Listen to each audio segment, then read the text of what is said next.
चलिए दोस्तों, तो हम आज लाए हैं 12th का फिज़िक्स का ऑब्जेक्टिव। और ये पूरा प्रीवियस ईयर है और ये बिहार बोर्ड का जितने भी 12th के फिज़िक्स के ऑब्जेक्टिव में प्रीवियस ईयर में पूछे गए हैं, हम उसका लाए हैं। पूरी ऑब्जेक्टिव है, तो जितना भी ये ऑब्जेक्टिव और प्लस एनालिसिस दोनों है। तो वीडियो देखिएगा अंत तक, बहुत मज़ा आने वाला है। जितने भी ऑब्जेक्टिव हैं पूरा एकदम थ्योरेटिकल तरह से बताऊंगा और इसमें कोई शंका नहीं रहेगा कि आपको समझ में नहीं आए। मैं पूरा प्रयास करूंगा आपको समझाने का, तो वीडियो में अंत तक बने रहिए। और चलिए हम लोग स्टार्ट करते हैं। ये मेरे पास देखिए, ये हमने उठाया है 2009 का। ये मेरे पास प्रीवियस ईयर का ये जो पेपर है, इसमें से हमने जितने भी क्वेश्चन ये नोट किए हैं, सारे प्रीवियस ईयर का क्वेश्चन है और सारे प्रीवियस ईयर का क्वेश्चन हम नोट करके इस बुक में रखे हैं। तो चलिए हम प्रीवियस ईयर के क्वेश्चन स्टार्ट करते हैं और सारे ऑब्जेक्टिव टाइप के क्वेश्चन हैं। तो सबसे पहला क्वेश्चन है, कूलाम बल क्या है। देखिए दोस्तों, कूलाम बल क्या है, तो कूलाम बल केंद्रीय बल और विद्युत बल दोनों ही हैं। यानी कूलाम बल जो होता है सेंट्रीफ्यूगल फोर्स और इलेक्ट्रिक फोर्स दोनों तरह का है। ये दोनों तरह में काम करते हैं, इसलिए इसका आंसर हो जाएगा दोनों। यानी इसका आंसर सी हो जाएगा। कूलाम बल जो होता है केंद्रीय बल होता है और एक विद्युत बल भी होता है। चलिए 2 नंबर देखते हैं। 2 नंबर है, यदि समरूप विद्युत क्षेत्र x अक्ष की दिशा में विद्यमान हो तो समविभव होगा। देखिए इसमें स्पेस नहीं है, हम दिखा देते हैं आपको क्वेश्चन हमने यहाँ से उठाया है। देखिए 2 नंबर ये क्वेश्चन है, यदि समरूप विद्युत क्षेत्र x अक्ष की दिशा में विद्यमान है तो समविभव होगा। ये किसी दूसरे का बुक है, इसमें मारा हुआ आंसर, तो ये इससे हमको मतलब नहीं है। हम लोग फुल्ली एनालिसिस करके देखेंगे, उसके बाद जो आंसर आएगा वो टिक करेंगे। चलिए, तो ये क्वेश्चन था, तो चलिए हम देखते हैं इसका एनालिसिस। थोड़ा सा ध्यान दीजिएगा, ये मेरे पास एक अलग रफ कॉपी है, ये रफ के लिए हम रखे हैं स्पेशल। क्वेश्चन कह रहा है कि यदि समरूप विद्युत क्षेत्र x अक्ष की दिशा में विद्यमान हो तो समविभव होगा। देखिए दोस्तों, पहले हम लोग क्या करेंगे, अक्ष बना लेंगे। मान के चलिए कि ये y अक्ष है और ये मान के चलिए ये x अक्ष है, ये x अक्ष है, ये y अक्ष है, ये x अक्ष है और ये z अक्ष है। 3 अक्ष हमने बना लिया, 3 अक्ष बना लिया। अब देखिए क्वेश्चन क्या कह रहा है। क्वेश्चन कह रहा है क्या, कि समरूप विद्युत क्षेत्र x अक्ष की दिशा में हो। देखिए तो जो भी ये 3 डायमेंशन है, आपको 11th या 12th में जब भी इस टाइप का क्वेश्चन आ जाए तो ये 3D में ही आपको बनाना है, यानी x y z ही बनाना है। 2D में आपको पढ़ना नहीं होता है 11th 12th में, वो 9th 10th वगैरह में रहता है, लेकिन 11th 12th में हमेशा आपको 3D ही पढ़ना पड़ता है। देखिए ये x अक्ष सॉरी ये y अक्ष, ये x अक्ष, ये z अक्ष है। तो देखिए ये कह रहा है कि सम विद्युत क्षेत्र x अक्ष की दिशा में हो। x अक्ष की दिशा में डैट मीन्स इस दिशा में, यानी सम विद्युत क्षेत्र कहाँ होगा, इस दिशा में। जैसे ये दिशा है। देखिए तो विद्युत क्षेत्र तो चूँकि x दिशा में है और सम विभव जब भी लगता है, जब भी मान के चलिए कि अगर ये सम विभव है तो ये जब भी लगेगा, ये किसी भी एरिया में लगेगा तो यहाँ पे कितना 90 डिग्री का एंगल बनता है। यहाँ पे कितना बनता है, 90 डिग्री का एंगल बनता है। तो अगर ये x अक्ष की दिशा में है तो ये समविभव कहाँ बनेगा, यहाँ बनेगा। समविभव इसका कहाँ बनेगा, यहाँ बनेगा। अब ध्यान दीजिएगा दोस्तों, क्वेश्चन कह रहा था कि विद्युत क्षेत्र में x अक्ष की दिशा में है। विद्युत क्षेत्र क्या है, x अक्ष की दिशा में विद्यमान है, तो समविभव कहाँ बनेगा, समविभव बनेगा y और z, यानी y और z अक्ष में। तो इसका आंसर क्या हो जाएगा, y z अक्ष, y z अक्ष। चलिए y z अक्ष। अब चलिए दोस्तों, अब चलते हैं 3 नंबर क्वेश्चन। ये समझ में आया या नहीं, एक बार और हम प्रयास करते हैं समझाने का। देखिए इसमें चर्चा किया है क्या, कि समविभव क्या होगा। इसमें दिया है आपका विद्युत जो क्षेत्र है x अक्ष की दिशा में है, तो हमने एक y अक्ष माना, ये x अक्ष और ये z अक्ष। 3D हमेशा आपको 12th में पढ़ना होता है, हम एक बार नहीं बार बार बोल रहे हैं। तो ये वाई अक्ष हो गया, ये एक्स अक्ष हो गया, ये जेड अक्ष हो गया। क्वेश्चन में ऑलरेडी मेंशन किया हुआ है कि आपका विद्युत क्षेत्र किस दिशा में है, एक्स अक्ष के। तो हमने विद्युत क्षेत्र को एक्स अक्ष के दिशा में इंगित किया। देखिए ये एक्स अक्ष के, और जब ये एक्स अक्ष के दिशा में इंगित होगा तो इसका जो भी समविभव बनेगा जस्ट इसके पीछे बनेगा, यानी यहाँ बनेगा। तो समविभव कहाँ बन रहा है, वाई जेड अक्ष की दिशा में। तो मेरा आंसर क्या हो जाएगा, वाई जेड अक्ष की दिशा में। देखिए इसमें भी दिया हुआ था, यहाँ पे दिया हुआ है क्वेश्चन एक्स वाई तल की दिशा में, एक्स जेड तल की दिशा में वाई जेड। तो इसका आंसर यहाँ पे ये वाला हो जाएगा, यह सी नंबर।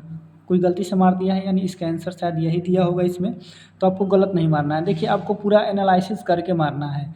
ये 12th है, ये कोई 9th 10th नहीं है कि आप अनुग्रह मार दिए। शायद इसका आंसर भी दिया होगा, चलिए हम देखते हैं। शायद पीछे पलट के, हाँ देखिए इसका आंसर 2 का ए दिया है।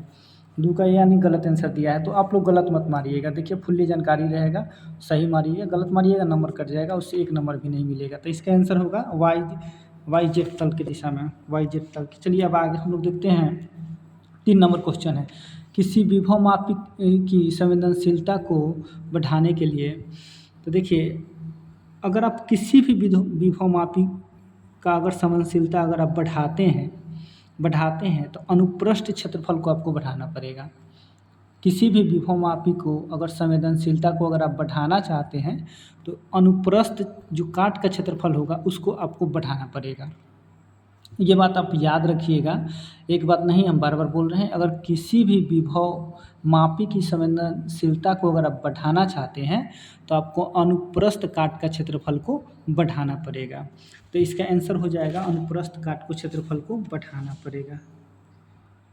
अनुप्रस्थ काट का क्षेत्रफल बढ़ाना होगा।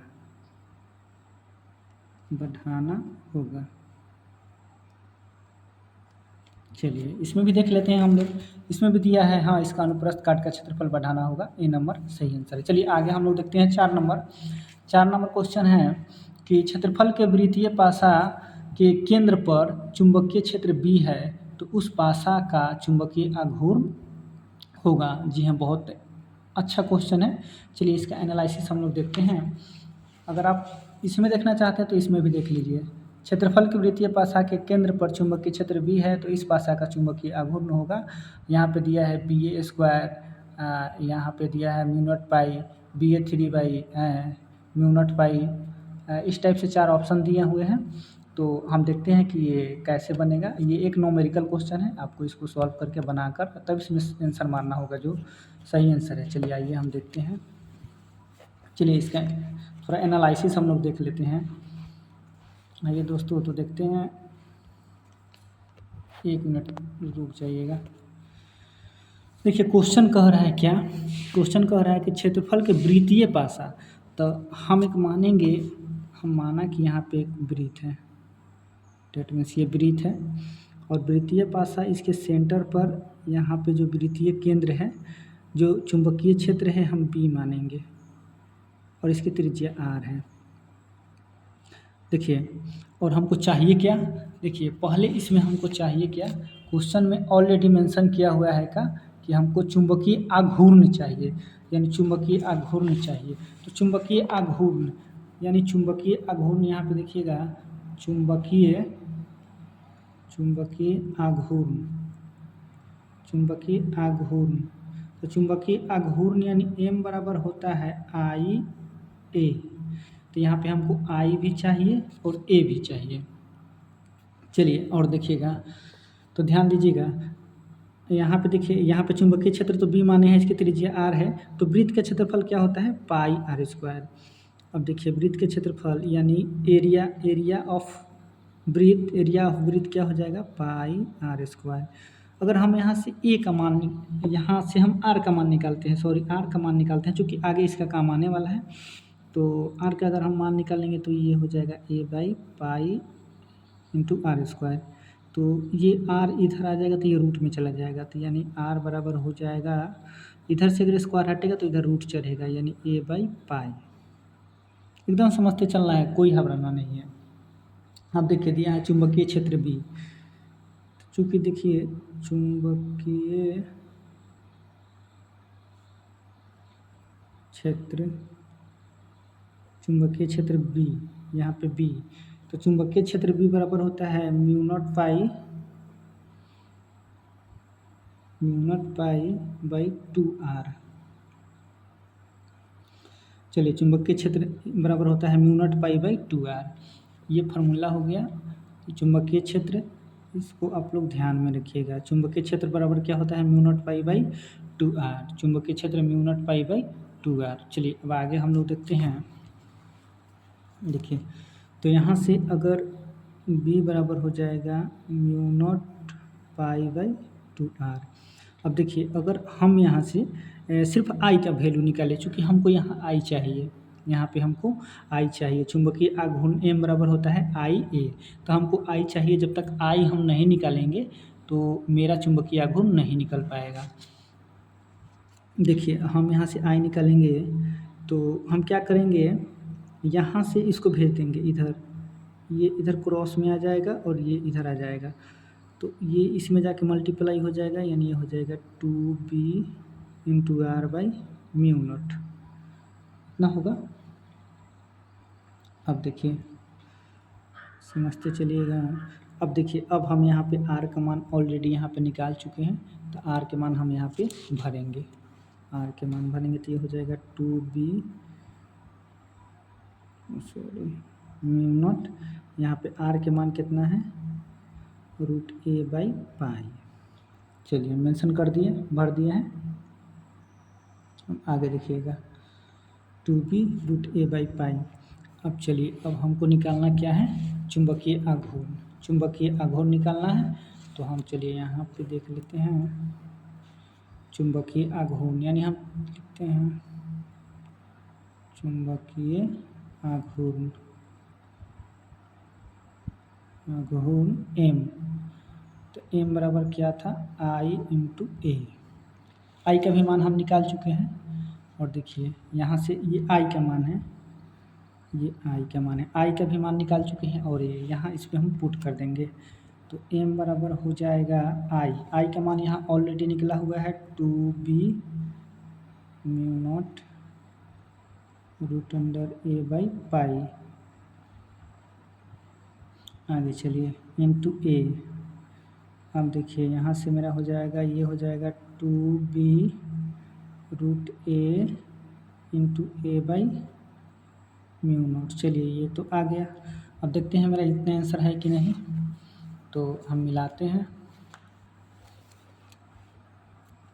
2b नहीं है, इस आंसर में हम मिलाएंगे दोनों को, देखेंगे यहाँ पे है कि नहीं। 2b root under a into a by mu naught, देखते हैं 2b हाँ 2b है, 2b ये a पर पावर 3/2, यानी थोड़ा इसको आगे बढ़ाया। अब देखिए थोड़ा सा इसको आगे एक्सटेंड किया है, तो हम भी इसको थोड़ा सा आगे बढ़ाएंगे। अब देखिए यहाँ से हम इसको क्या करेंगे, ये 2b छोड़ देंगे, और ये रूट में है, तो रूट में है तो हम इसको लिख सकते हैं 1/2। जब इसको अंडर रूट हटाएंगे तो ये 1/2 होगा इंटू a, ये म्यू नॉट। चलिए देखिए यहाँ पावर 1/2 है और यहाँ 1 है, तो होता क्या है, ये दोनों जब सेम है यानी बेस सेम है, तो आधार क्या होता है जुट जाता है, यानी 2b इंटू ए पर पावर हो जाएगा 1/2 अब प्लस 1, ये वाला आके इसमें जुट जाएगा। अब बाई हो जाएगा म्यू नॉट, ये हो जाएगा 2b ए पर पावर 2 1 3 3/2 यहाँ पे म्यू नॉट। चलिए फाइनली आंसर मेरा आ गया 2b ए पर पावर 3/2 इंटू म्यू नॉट आ गया। चलिए तो इसका आंसर कितना हो गया, डी नंबर। चलिए मेरा आ गया चुंबकीय आघूर्ण। अब चलिए देखिए यहाँ पे, तो इसका आंसर होगा चुंबकीय आघूर्ण क्या हो जाएगा 2b ए पर पावर 3/2 इंटू साइलेंट नॉट। आगे चलिए, आगे हम लोग देखते हैं क्वेश्चन। आगे देखिएगा दोस्तों 4 नंबर, यदि L प्रेरकता R प्रतिरोध तथा C संधारित्र की धारिता हो तो L/R एवं RC का विमीय सूत्र निकालिए। देखिए किसी भी चीज़ का अगर हम विमीय सूत्र निकालते हैं, किसी भी चीज़ का विमीय सूत्र निकालते हैं, तो उसके लिए हमको एम यानी एम मास, एल लेंथ और टी टाइम चाहिए। यानी किसी भी चीज़ का अगर हम विमीय सूत्र निकालते हैं तो हमको एम चाहिए। देखिएगा, अगर हम किसी भी चीज़ का विमीय सूत्र निकालते हैं तो विमीय सूत्र के लिए हमको एम और एल और ये टी, तीन चीज़ हमको चाहिए। अब ध्यान से समझिएगा, बहुत अच्छे से समझाएंगे। देखिए आप एक बार ध्यान से समझ जाइएगा, आप जितने भी न्यूमेरिकल इस टाइप के आएंगे आप उसको सॉल्व कर लीजिएगा। यहाँ ध्यान से समझिएगा, यह कह रहा है एल प्रेरकत्व, यानी एल प्रेरकत्व। प्रेरकत्व क्या है? प्रेरकत्व एल प्रेरकत्व कह रहा है। देखिए दोस्तों, प्रेरकत्व का मात्रा क्या होता है? हेनरी, यानी एल प्रेरकत्व है, इसका मात्रक होता है हेनरी। बीमा निकालने के लिए हमको मात्रक एकदम कंपलसरी है, आपको मात्रक आना चाहिए। अगर आप कहिएगा तो हम अलग से वीडियो बना देंगे मात्रक के ऊपर, लेकिन आपको मात्रक एकदम आना चाहिए। अगर मात्रक अगर आपको नहीं आता है तो फिर आपसे किसी भी चीज़ का बीमा नहीं निकल पाएगा। इसमें जो भी चीज़ दिया हुआ है हम उसको पहले मेंशन कर लेंगे, इसमें क्या क्या चीज़ दिया हुआ है और क्या खोज रहा है। देखिए प्रेरकत्व का मात्रक होता है हेनरी, या दोस्तों या इसका एक और मात्रक होता है वोल्ट सेकेंड बट्टा एम्पियर।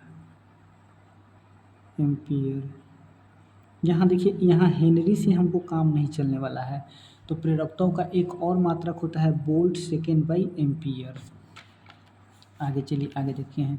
तो आगे क्वेश्चन में कह रहा है क्या? आगे कह रहा है आर प्रतिरोध। प्रतिरोध क्या है? आर है। प्रतिरोध क्या है? आर है। आर प्रतिरोध, प्रतिरोध क्या है? आर। तो प्रतिरोध का मात्रक होता है ओम।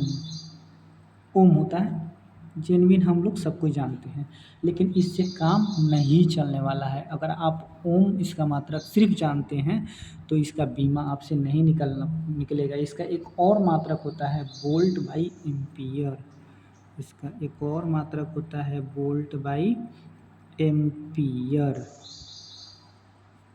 चलिए और चलिए आगे देखिए, आगे कह रहा है तथा सी संधारित्र। संधारित्र कितना है? सी है। संधारित्र सी। दोस्तों संधारित्र का मात्रक होता है फैराड।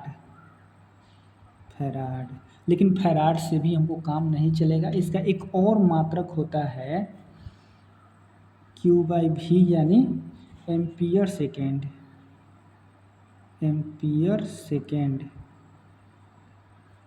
बट्टा वोल्ट। इसका एक मात्रक होता है। देखिए दोस्तों, हम एक बार नहीं बार बार बोल रहे हैं, आपको किसी भी चीज़ का बीमा निकालना हो तो एम, एल और टी, ये तीन चीज़ उसमें होना चाहिए। अगर नहीं है तो फिर आपसे बीमा नहीं निकलेगा।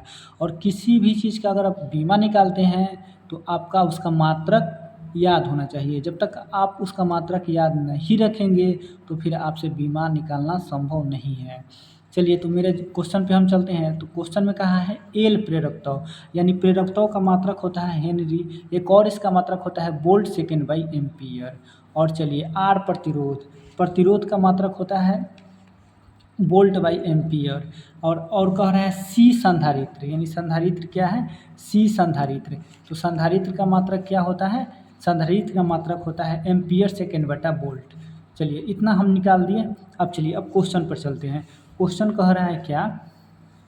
तो एल बाई आर एवं आर बाई सी का विमीय सूत्र निकलिए। जो कह रहा है एकदम हम उसी लेवल से आराम से चलेंगे, एकदम समझते समझते मेरा आंसर खुद आ जाएगा। इसमें हमको कुछ नहीं करना है। पहले दो चीज़ इसमें कहा है, एक एल बाई आर, यानी एल बाई आर कहा है, और उसके बाद कहा है आर बाई सी का विमीय सूत्र निकालना। तो सबसे पहले हम एल बाई आर का हम विमीय सूत्र निकालेंगे। देखिए, तो एल बाई आर, एल कहाँ है मेरा? ये है। चलिए हम इसको एल मान लेते हैं, और ये प्रतिरोध मेरा आर हो गया, और ये संधारित्र सी हो गया। तो कहाँ है? L by are. क्वेश्चन में कह रहा है एल बाई आर, तो हम पहले एल बाई आर, चलिए एल बाई आर कहाँ है, तो इसका हम बीमीय सूत्र निकालते हैं।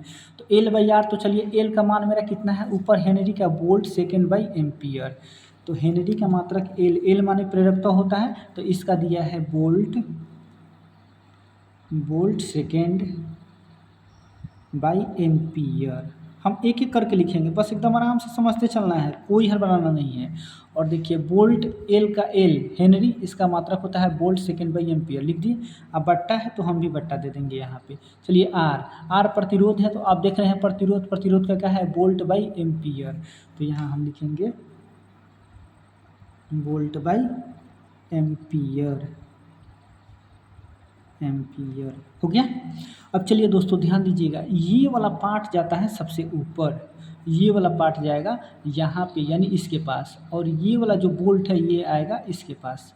इतना आपको ध्यान रखना है, ये चीज़ ये कैलकुलेशन का चीज़ है, ये तो सब कोई जानता होगा, जेन्युइन जानते होंगे। तो चलिए हम यहाँ से यहाँ चलिए यहाँ से देखते हैं, तो ये हो जाएगा वोल्ट सेकेंड, और ये वाला पार्ट जाएगा इसके पास सबसे ऊपर वाला गुना एम्पियर बट्टा, ये हो जाएगा यहाँ पे नीचे एम्पियर, और ये जाके इसमें गुना होगा इनटू वोल्ट। और चलिए एक बार और हम यहाँ से समझा देते हैं। देखिए इसमें हम कुछ नहीं किए हैं, पहले हम सबका तो पहले लिख लिए हैं किसका मात्रक क्या होता है, यानी एल का मात्रक, आर का मात्रक और सी का मात्रक हमने बहुत अच्छी तरह से सजा के लिख लिया। उसके बाद मेरा क्वेश्चन में कह रहा है कि एल बाई आर का पहले आप हमको बीमा निकालिए, उसके बाद कहा है क्वेश्चन में आर इंटू सी का बीमा निकालना है। तो पहले एल बाई आर का कहा है, तो एल का मात्रक होता है वोल्ट सेकेंड बाई एम्पियर, जो कि हमने निकाल लिया है, और उसके बाद आर का मात्रक होता है वोल्ट बाई एम्पियर, ये दोनों को बट्टा में है तो हम बट्टा कर दिए हैं। अब देखिए दोस्तों यहाँ से एम्पियर कैंसिल, यहाँ वोल्ट से वोल्ट कैंसिल, अब बचा मेरा क्या, सेकेंड, सिर्फ एक सेकेंड बचा है। अब देखिए दोस्तों एम माने क्या होता है, मास यहाँ पे है नहीं है, तो इसका बीमा यानी एल बाई आर का बीमा, ध्यान से समझिएगा, एकदम समझने वाला फैक्ट है, एकदम यहाँ पे अगर मिस होते हैं तो फिर आपको समझ में नहीं आएगा। एम तो मेरा क्या है, नहीं है, तो अगर एम मेरा कुछ भी नहीं रहता है तो हम एम के लिए 0 लिख देते हैं एल। अच्छा लेंथ है यहाँ पे, लेंथ के बात भी नहीं हुआ है, लेंथ भी नहीं है, देखिए मेरा क्या आया है, सिर्फ टाइम आया है, लेंथ भी नहीं है, तो लेंथ के लिए हम टी देंगे, भले शून्य देंगे इसके ऊपर, और टी टाइम, हाँ टाइम है भाई मेरे पास, सेकंड यही एक बचा है, तो टी के लिए यहाँ पे क्या देंगे, 1 आप दे भी सकते हैं, अगर नहीं भी दीजिएगा तो इस पे पावर 1 ऑलरेडी रहता है। तो चलिए एल बाई यहाँ पे थोड़ा सा और देखिए, एल बाई आर का बीमा क्या निकला है, M0 L0 T1। अब चलिए आगे थोड़ा सा देखिए क्वेश्चन में क्या कह रहा है, आर इंटू सी का बीमा निकालना है। चलिए तो आर इंटू सी का हम निकालेंगे, आर इंटू सी। चलिए तो आर इंटू सी, तो सबसे पहले देखिए आर क्या है, प्रतिरोध है, तो प्रतिरोध का मात्रक तो यहाँ दे दिया है वोल्ट बाई एम्पियर, तो हम लिखेंगे क्या, वोल्ट बाई एम्पियर इंटू चलिए हम सी यानी संधारित्र का भी हम मात्रक निकालनी है, एम्पियर सेकेंड बाई वोल्ट, तो इसको भी लिख देंगे एम्पियर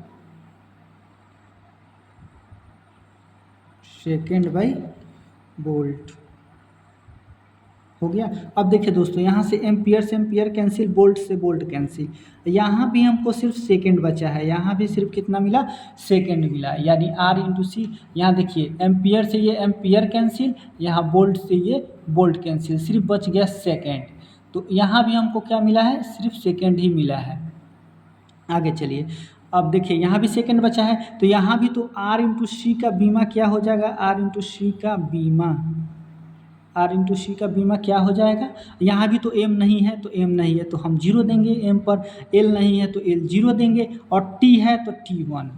अब देखिए दोस्तों यहाँ क्वेश्चन में एक बार और देखिए, क्वेश्चन में क्या बात बोला था कि एल बाई आर, तो एल बाई आर का बीमा कितना निकला है, सबसे पहले एल बाई आर का बीमा निकला है, यानी एल बाई आर का बीमा हमको निकला है M0 L0 T1 दे सकते हैं आप या नहीं भी दे सकते हैं। चलिए आर इंटू सी का बीमा क्या निकला है, M0 L0 T1। समझ में आया? अगर नहीं समझ में आया तो एक बार रफली हम ऊपर से फिर से समझाने का प्रयास करते हैं। सब कोई एकदम बस ध्यान से देखते जाइएगा और कुछ नहीं। देखिए, बीमीय सूत्र निकालने के लिए हमको m चाहिए, l चाहिए और t चाहिए। ये सबको मेंशन एकदम होना चाहिए कि भाई m, l, t यानी मास, लेंथ और टाइम हमको चाहिए ही चाहिए। ये 3 चीज़ हमको इसमें निकालना होता है। आगे देखिए, अगर आपको किसी भी चीज़ का बीमा निकालना है तो आपको मात्रक एकदम कंपलसरी है। बिना मात्रक का आप किसी चीज़ का बीमा नहीं निकाल सकते हैं। अगर आपके पास किसी भी चीज़ का मात्रक याद नहीं है तो बिना याद किए हुए आप किसी भी चीज़ का बीमा नहीं निकाल सकते हैं। चलिए अब देखते हैं। सबसे पहले क्वेश्चन में कहा था एल प्रेरकत्व, तो एल प्रेरकत्व, प्रेरकत्व का मात्रक क्या होता है? Volt second by ampere. इसको याद रख लीजिएगा। देखिए, जितना भी हम बता रहे हैं आप कहीं एक नोट्स करके रखिएगा तो आपको बहुत बेनिफिट होगा। किसी नोट्स में इसका मात्रक लिख लीजिएगा तो अच्छा रहेगा। अगर आप लिखते हैं तो आप मेरे टेलीग्राम चैनल से जुड़िएगा। हम उसमें ये सारे जितने भी हम सॉल्व कर रहे हैं सब भेज देंगे। और नहीं तो मेरा जो एक व्हाट्सएप नंबर है उस पर भी आप जुड़िएगा तो हम उसमें सब नोट्स डाल देंगे। चलिए, तो एल प्रेरकत्व कह रहा है तो प्रेरकत्व का मात्रक होता है वोल्ट सेकेंड बाई एम्पियर। आगे देखिए, आर प्रतिरोध, तो प्रतिरोध का मात्रक वोल्ट बाई एम्पियर होता है। इसको याद रखिएगा। उसके बाद कहा है सी संधारित्र, तो संधारित्र का मात्रक होता है एम्पियर सेकेंड बाई वोल्ट। अब वो जैसे जैसे कहा है हम वैसे वैसे कहे हैं, एकदम किए हैं। वो सबसे फर्स्ट स्टेप बोला है कि एल बाई आर का आप बीमा निकालिए, तो एल बाई आर। चलिए, तो एल का है, तो एल का है दोस्तों, तो एल प्रेरकत्व है। तो प्रेरकत्व का ऑलरेडी हम यहाँ पे लिख लिए हैं, वोल्ट बाई सेकेंड। आगे देखिए, आगे देखिए, सॉरी, एल बाई आर, तो एल बाई आर, तो एल क्या होता है? Volt second by ampere. इसका मात्रक होता है एल का वोल्ट सेकेंड बाई एम्पियर, यानी प्रेरकत्व का मात्रक वोल्ट सेकेंड बाई एम्पियर। उसके बाद बट्टा है तो बट्टा दे दिए हैं। आर क्या है? आर प्रतिरोध है, तो प्रतिरोध का क्या होता है? Volt by ampere. अब दे दिए, यहाँ से एम्पियर चला जाएगा ऊपर तो इसको ऊपर भेज दिए, और ये चला जाएगा इसके पास, इसको भेज दिए। यहाँ एम्पियर से एम्पियर कैंसिल हो गया, यहाँ वोल्ट से वोल्ट कैंसिल हो गया। यहाँ पे कितना बचा है? खाली सेकेंड, तो सेकेंड बचा है। सिर्फ टाइम बचा है, मेरे पास मास नहीं है, लेंथ नहीं है, टाइम है, हाँ, तो टाइम 1 दे दिया है। तो इसका बीमा हो गया M0 L0 T1। आगे देखिए, आगे बोल रहा है R इंटू सी का बीमा निकालना है। तो R प्रतिरोध का वोल्ट बाई एम्पियर होता है, इंटू सी क्या है? संधारित्र का क्या है? Ampere second by volt. यहाँ एम्पियर से एम्पियर कैंसिल, वोल्ट से वोल्ट कैंसिल, बचा सेकेंड, तो सेकेंड के लिए देखिए, सेकंड क्या है? टाइम है, सिर्फ मेरे पास टाइम बचा है। एम है, नहीं है तो 0, एल है, नहीं है तो 0, टी है, हाँ 1 है, यानी आर इंटू सी का बीमा क्या हो गया? M0 L0 T1 हो गया। समझ में आ गया? अब चलिए आगे हम लोग देखते हैं। अगर देखिएगा तो क्वेश्चन बैंक में भी ये देख लीजिए, यहाँ पे देखिए, हाँ देख लीजिए, M0 L बाई आर का बीमा क्या निकला है? M0 L0 T। अच्छा, आर इंटू सी का क्या निकला है? M0 L0 T। चलिए आगे हम लोग चलते हैं। देखिए, वीडियो लंबा हो जाएगा इसलिए हम थोड़ा सा शॉर्ट वीडियो ही बनाएंगे। ज़्यादा क्वेश्चन अगर कवर नहीं भी होगा तो कोई दिक्कत नहीं दोस्तों, जितना हो पाएगा उतना हम लोग करेंगे। आगे चलिए, आगे है दिया है 6 नंबर। देखिए 6 नंबर क्वेश्चन है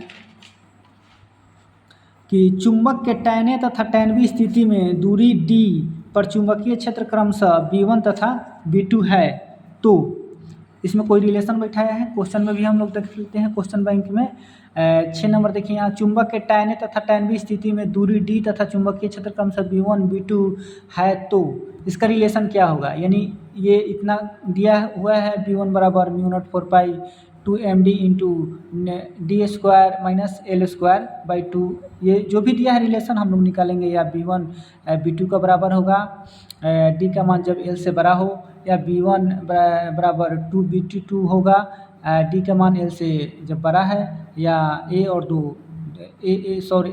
सी दोनों होगा। चलिए, तो ये नोमेरिकल को हम लोग सॉल्व करते हैं। सॉल्व करने के बाद देखते हैं इसका आंसर क्या होगा। देखिए दोस्तों, इसमें मेनली मेंशन किया गया है चुंबक के बारे में। यानी इसमें कहा गया है कि चुंबक का एक tan A और tan B स्थिति में। देखिए, जब भी tan A और tan B की स्थिति में कहे, यानी tan A कहे, इसका मतलब होता है कि अक्षीय स्थिति, यानी चुंबक ये अक्षीय स्थिति क्या बात कह रहा है। तो यहाँ पे ध्यान दीजिएगा, माना कि हम ये एक चुंबक ले लेते हैं, ये चुंबक ले लेते हैं और इसका ये एस पोल और ये एन पोल है, यानी ये साउथ पोल, ये नॉर्थ पोल है। अच्छा, ये चुंबक का क्या हो गया, मिडिल सेंटर हो गया, ये चुंबक का क्या होगा, मिडिल सेंटर हो गया। और इससे एक दूरस्थ यहाँ पे एक पॉइंट P है, इससे एक दूरस्थ यहाँ पे एक P मान लेते हैं, यानी P दूरी पर ये स्थित है। अच्छा, अब देखिए, अगर यहाँ से अगर यहाँ तक की, अगर देखिए दोस्तों, यहाँ जो ये क्वेश्चन में मेंशन किया गया है tan A tan B, यानी अक्षीय स्थिति में दूरी D दिया हुआ है, इसमें डी ऑलरेडी ये बोल दिया है कि D दूरी पर स्थित है, यानी यहाँ से लेकर और यहाँ तक का जो ये डिस्टेंस है ये ऑलरेडी D दे दिया है हमको, यहाँ से यहाँ तक का जो भी डिस्टेंस है ये ऑलरेडी D दे दिया है। और देखिए, यानी B1, अच्छा tan A tan B B1, चलिए आगे और हम लोग देखते हैं। तो यहाँ तक का D, और दोस्तों अगर देखिए, अगर यहाँ से यहाँ तक की लंबाई को अगर हम 2L मानते हैं, अगर यहाँ से यहाँ तक की लंबाई को अगर 2L मानते हैं तो ये L होगा और ये L होगा, कोई दिक्कत? अगर यहाँ से यहाँ तक की 2L मानेंगे तो जाहिर सी बात है ये लंबाई आधा होगा, ये लंबाई आधा होगा, दोनों आधा होगा। अब देखिए, चुंबक के अक्षीय स्थिति में अक्षीय स्थिति क्या दिया है, tan B, तो चुंबक का अक्षीय स्थिति, थोड़ा सा यहाँ नहीं विजुअल हो रहा है, अक्षीय स्थिति चलिए होगा, चुंबक का अक्षीय स्थिति यानी tan A ये दिया हुआ है ऑलरेडी। tan A अगर देगा तो समझिए कि अक्षीय स्थिति के ये बारे में कह रहा है। tan A का मान यानी tan A दिया है, यानी B1 दिया है, अक्षीय स्थिति ये ऑलरेडी कह रहा है कि B1 और क्रमशः B2 है, दो गो है, तो यहाँ पे एक B1 दिया हुआ है। आगे देखिएगा, आप लोग एक फार्मूला होता है चुंबक का अक्षीय स्थिति B1 बराबर, आप ध्यान से रखिएगा, mu naught 4 pi into 2md by d square minus L square का होल स्क्वायर। ये चुंबक का अक्षीय स्थिति का ये फार्मूला होता है, इसको आप लोग ध्यान रखिएगा।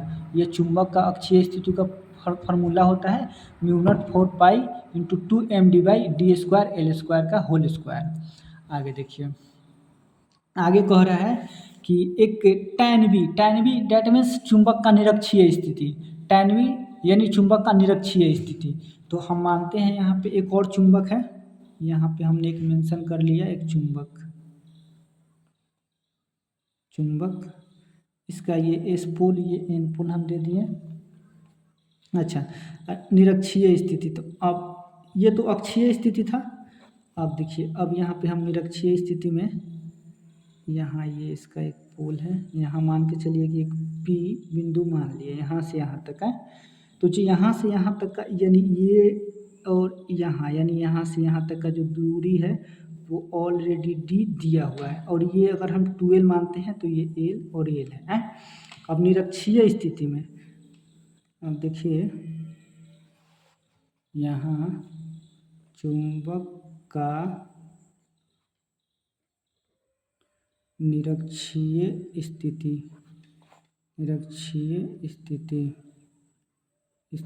यानी tan B यानी B2 ऑलरेडी दिया हुआ है, तो निरक्षीय स्थिति में इसका फार्मूला होता है mu naught 4 pi into m into D square plus l square हो गया।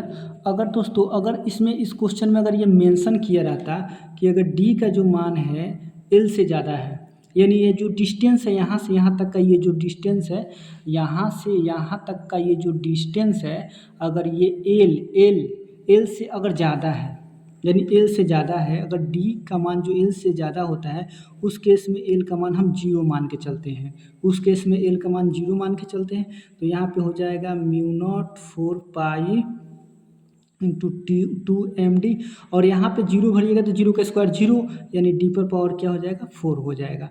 तो ये चीज़ इसमें मेंशन नहीं है, इसलिए हम जानकारी के लिए बता दिए हैं। अगर डी का मान एल से ज़्यादा होता है तो एल हम हमेशा 0 लेके चलते हैं। तो ये चीज़ इसमें मेंशन नहीं है, क्वेश्चन में मेंशन नहीं है, इसलिए हम इसको नहीं छुएंगे। और आगे देखिए, चुंबक का निरक्षीय स्थिति यानी tan b यानी B2 का मान इतना होता है, म्यू नॉट 4 पाई m into D square L square. ये चीज़ इतना आपको याद करना पड़ेगा, ये इतना आपको याद करना पड़ेगा। आप इसे एक बार 2 बार लिखिएगा तो आपको याद हो जाएगा। अब चलिए, तो B1 का मान कितना निकला है, mu naught 4 pi into 2 D square L square पर होल स्क्वायर। चलिए अब हम देखते हैं आंसर में क्या दिया हुआ है। तो ये रहा मेरे पास क्वेश्चन बैंक। देखिए B1 क्या है, mu naught 4 pi into 2 D square minus L square का होल स्क्वायर, यानी सेम टू सेम फार्मूला उठा के दे दिया हुआ है। ये सिर्फ चुंबक का अक्षीय स्थिति और निरक्षीय स्थिति का सिर्फ फार्मूला उठा के सेम टू सेम डाल दिया हुआ है इसमें, और ये कोई मेंशन नहीं किया हुआ। देखिए B2 mu naught 4 pi into m by d square plus l square पर 3/2 एकदम सेम टू सेम दे दिया। यहाँ पे 3/2 हो गया, सॉरी छूट गया था, यहाँ पे आप लोग 3/2 लिखिएगा, ये छूट गया था हमसे। ठीक है दोस्तों, तो ये समझ में आया। ये सीधा फार्मूला आपको अगर याद रहेगा तो ये सीधा अक्षीय स्थिति और निरक्षीय स्थिति यानी tan A और tan B का जो फार्मूला है वो अक्षीय और निरक्षीय स्थिति का वो उठा के दे दिया हुआ है, इसमें और कुछ नहीं किया हुआ है। आगे चलिए, आगे हम लोग देखते हैं। तो आगे क्वेश्चन है, आगे 7 नंबर, विद्युत चुंबकीय त्वरण में विद्युत एवं चुंबकीय क्षेत्र के बीच का कलांतर होता है। चलिए इसको हम लोग देखते हैं। कलांतर यानी कलांतर माने कौन होता है। चलिए दोस्तों, 1 मिनट हम पेज थोड़ा चेंज कर लेते हैं। देखिए, विद्युत चुंबकीय तरंग में विद्युत एवं चुंबकीय क्षेत्रों के बीच की कलांतर होता है। देखिए, अगर हम मान लेते हैं ये कोई अक्ष है, अक्ष है। आगे देखिए, अगर मान के चलिए इस अक्ष पे अगर हम इस दिशा में अगर इस दिशा में अगर इलेक्ट्रिक फोर्स लगेगा, इलेक्ट्रिक फोर्स, तो इसके अपोजिट यानी मैग्नेटिक फोर्स बनता है, विद्युत चुंबकीय तरंग बनता है। अगर इस दिशा में अगर इलेक्ट्रिक लग रहा है तो फोर्स इसका फील्ड क्या होगा, इसका अपोजिट दिशा में बनता है। अपोजिट दिशा में मान के चलिए ये y हो गया, ये x हो गया, ये y हो गया, ये x हो गया। यहाँ पे विजुअल नहीं हो रहा, थोड़ा यहाँ से देखिए, यहाँ ये y हो गया, यहाँ पे x हो गया। अगर इस दिशा में लग रहा है, इसको हम E मान लेते हैं, इलेक्ट्रिक करंट, यानी ये इस दिशा में अगर ये लग रहा है तो सेम इसी डायरेक्शन में इसका यानी चुंबकीय क्षेत्र लगेगा, चुंबकीय क्षेत्र लगेगा। चलिए, यानी कलांतर कहा है। कलांतर के माने क्या होता है, कोण। कलांतर के माने क्या होता है, कोण पूछा है। तो इस अक्ष में कलांतर क्या हो जाता है, मान के चलिए ये कोण और ये कोण, इसको O हम मान लेते हैं। मान के चलिए यहाँ से ये कोण हो गया, यानी इसको मानते हैं tan और ये हो गया tan B। तो tan A बराबर होता है ये होता है A into sine omega T plus L। फिर यहाँ पे tan B बराबर हम देखेंगे तो ये भी होगा A into sine omega T plus L, same होता है। अब ये दोनों का कालांतर पूछा है, दोनों का कालांतर यानी दोनों के बीच का डिफरेंस का कोण क्या होगा, तो हम लिखेंगे tan A minus tan B। अब देखिए, यानी यहाँ भी आ जाएगा A साइन ओमेगा टी, ये ओमेगा है plus L minus A sine omega T plus L। ये दोनों सेम है तो ये दोनों कट के क्या आ जाएंगे, 0। जी हाँ, दोनों के बीच का कोण क्या होगा, 0। यहाँ पे कह रहा है विद्युत चुंबकीय तरंग में विद्युत एवं चुंबकीय क्षेत्र के बीच यानी दोनों के बीच का कालांतर क्या होगा, तो 0, यहाँ पे 0 हो जाएगा, 0 हो जाएगा। चलिए हम लोग इस सेट में भी देख लेते हैं।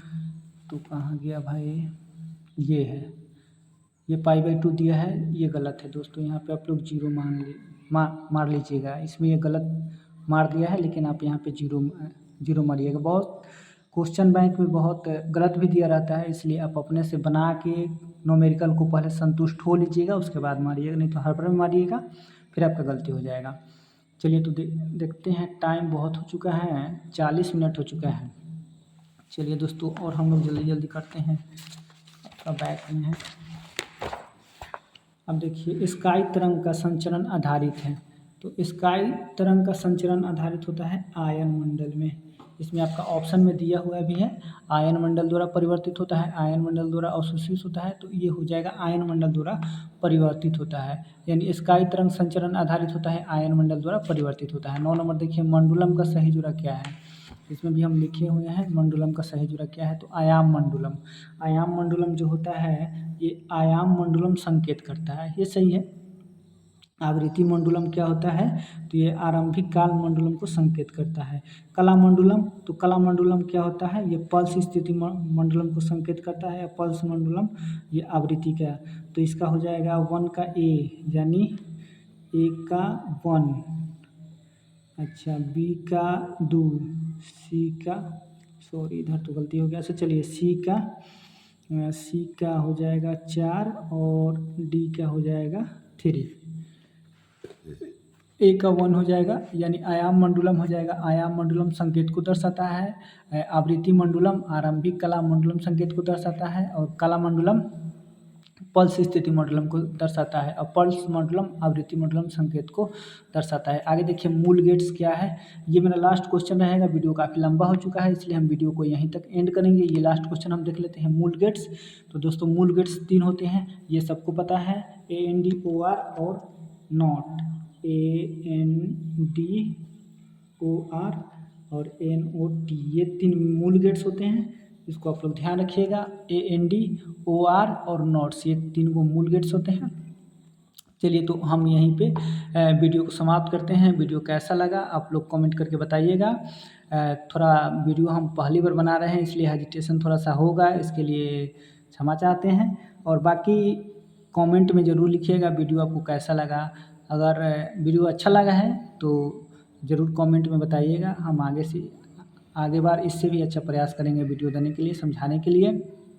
वीडियो काफ़ी लंबा हो चुका है, हमें लगा कि शायद 15 या 20 मिनट में हम इसको कवर कर लेंगे, लेकिन वीडियो 42-43 मिनट का हो चुका है। इसलिए ज़्यादा अगर लंबा वीडियो होता है तो स्टूडेंट बोरिंग फील करने लगते हैं कि हाँ पूरा बोरिंग हो रहे हैं, इसलिए हम वीडियो को यहीं पे एंड करते हैं। और आगे का जो भी क्वेश्चन होगा हम इसके नेक्स्ट पार्ट में लेके आएंगे। चलिए दोस्तों, तो आज के लिए बस इतना ही। जय हिंद, जय भारत।